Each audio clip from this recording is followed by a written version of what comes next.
Mark III NA with my video review here of the HG P402 Crawler supplied by GearBest.com. This came from China and is one of the more interesting options they have available, in that the crawling community is getting a lot bigger, especially scalers.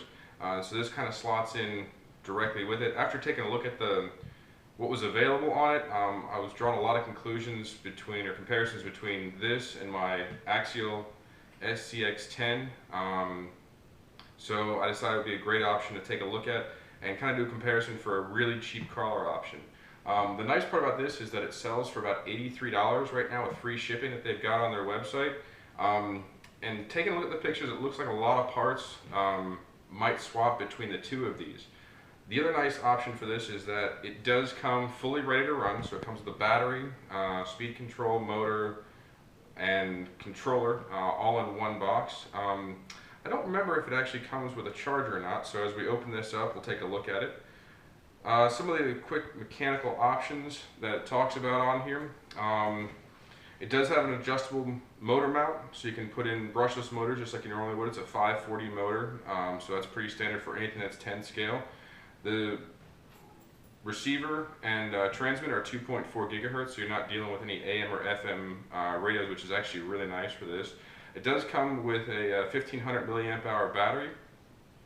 It's got a 40 amp speed control. One of the things that we're going to talk about a little bit more on this is that the speed control and receiver actually are combined together. So that's one of the things you kind of need to be aware of.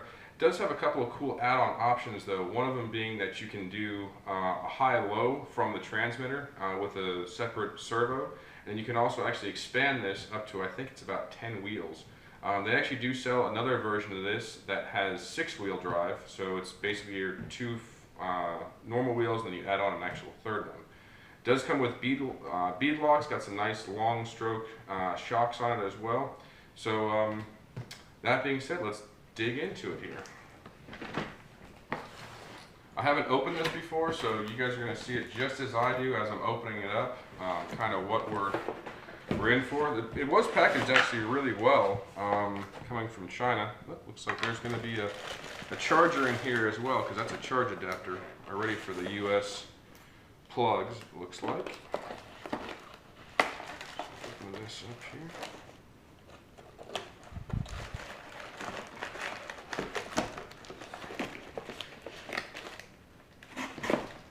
So we got the controller in this first section.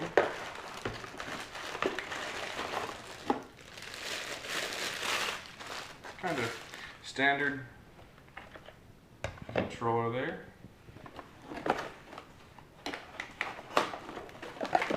Let's see what this is, because I'm betting it's the charger and or battery together. No, it's a 2-cell LiPo battery actually, rated at 15C. It's only 1500 milliamp hours. Yep, there is a charger here. It basically just has a balance port for the charging, which means it's probably not going to be very high output. Yeah, it's 800 milliamp hours, or 800 milliamps rather, that it charges. So it'll take about 2 hours to charge this battery from fully dead. But it's nice to see that the people are starting to put in LiPos with these as opposed to nickel cads or anything in that realm. Alright, so that's the end of our box, it looks like. So it actually wasn't too bad.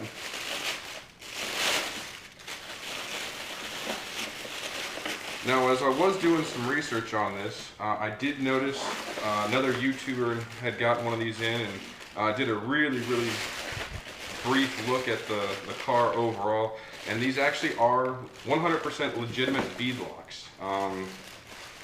They have hex heads on them, and so they just come off like regular. And let's see, how's the body secured here? Oh, we have it clipped in here as well.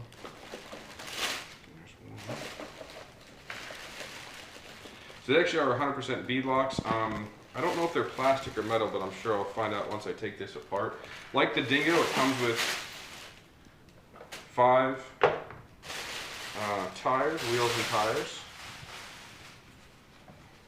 So here's kind of what you're looking at overall. You get metal gear here on the pinion side, plastic on the spur. Everything looks like it's actually in pretty good shape overall. The action on it is pretty smooth, actually, and the tires are fairly soft. I can't tell on the foams if it's just really thick rubber or the foams are just really soft one way or the other. You got the good old Tamiya plug on it. This receiver box here is actually empty, which is kind of interesting. It doesn't have anything in it, but it kind of gives you a stepping stone to actually put your receiver in here later on when you want to go with a standalone speed control. So that's kind of nice. On-off switch is up here at the front. And then we've got actually a chassis mounted servo, which is usually an upgrade on the axials. So that's kind of nice as well. Give me one quick second here and I'm going to cut this out. Let me grab some scissors quick.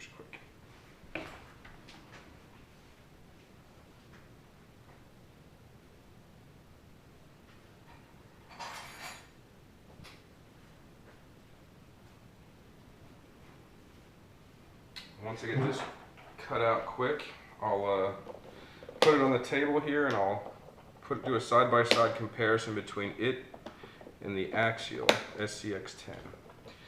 It does have a 3-link out of the box for suspension, both front and rear. There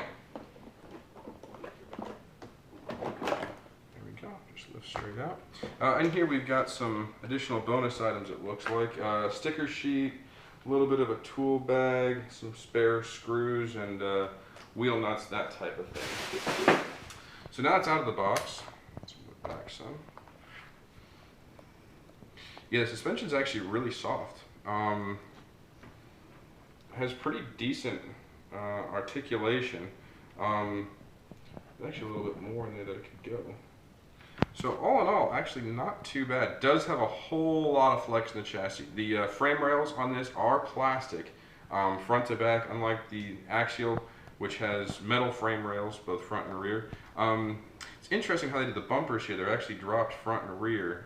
That's going to probably hurt approach angles a little bit, but I bet you these could be flipped over. I'll have to see once we get the body on it, see what it looks like. Flipping it over, standard drive shafts, front and rear. The angles actually look pretty good. Little bit of wetness here, front and rear. It could just be some extra grease that they put on when they assembled it.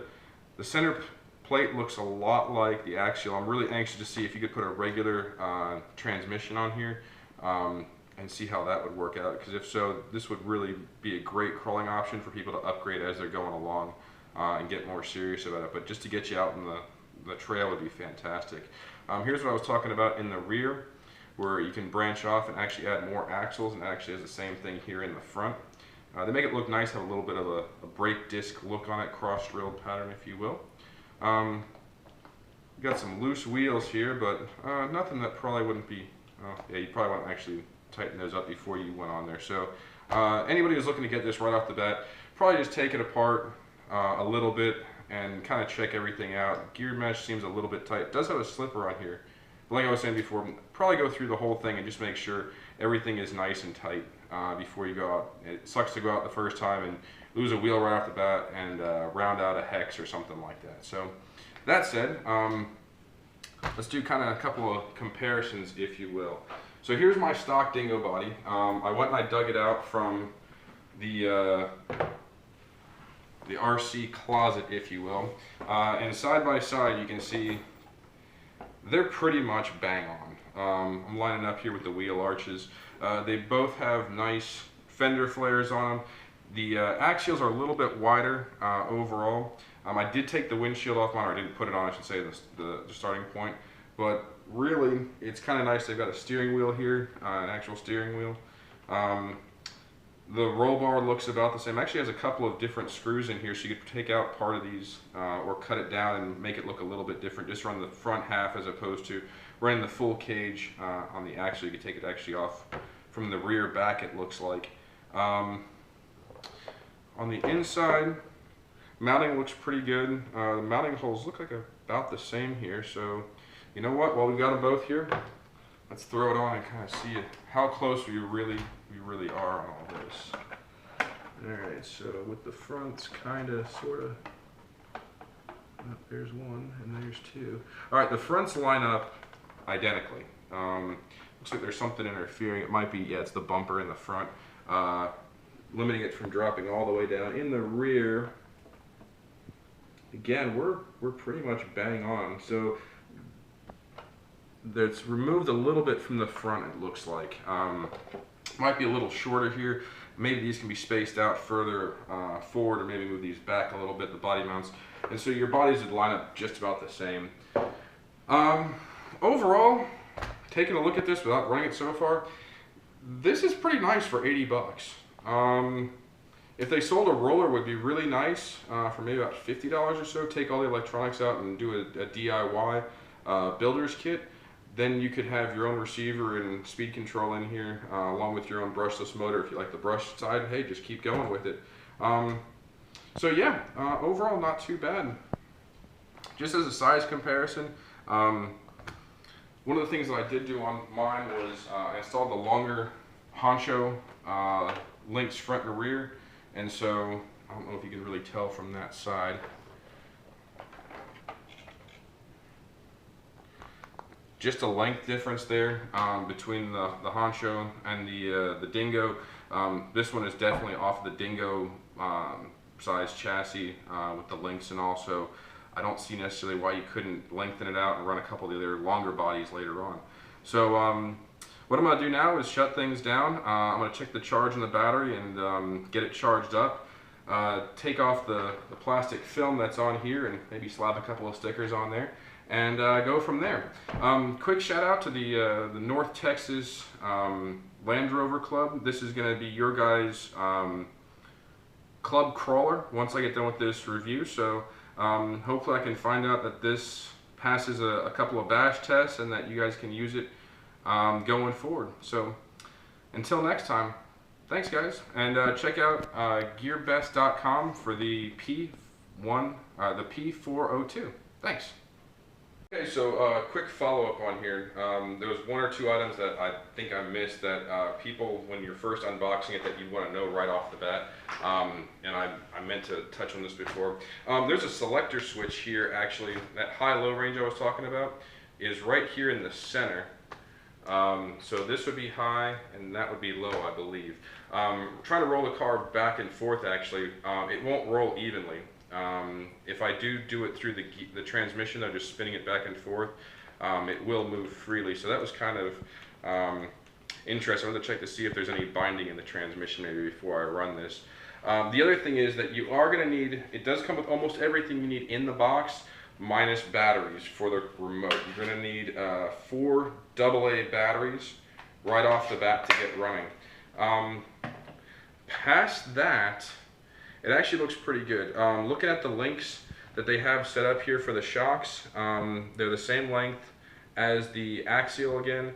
It looks like it's the same screws even, so you could actually pretty much take the axial shocks and drop them right on here if I find out that these in fact are just friction shocks and have no oil whatsoever in them. Seeing as they're getting stuck, I bet you they're just dry right now, so they might be just waiting to be filled by whatever is your fluid of choice for gear oil or shock oil, depending on how firm you like to run things.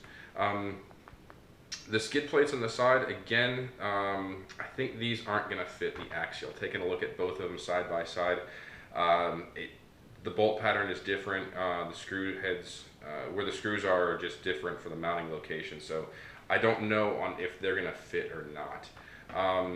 Track wise, the other thing I wanted to mention is this is actually the same width as the other one. Pretty much it's actually a nice little rig. So a couple of key items to take away. Make sure that you go through the car and check everything for tightness right off the bat. Take 5 minutes. It won't take that long to really do it. I'm going to definitely loosen this motor up a little bit. The gear mesh is much tighter than I like to see. That'll just lead to an overheated motor and speed control, and you really don't want that. Past that, not too bad. Again, hopefully the next time that I talk to you guys, I'll be out and about driving this thing around, and we'll get some good action footage and see how she handles and how she takes some abuse.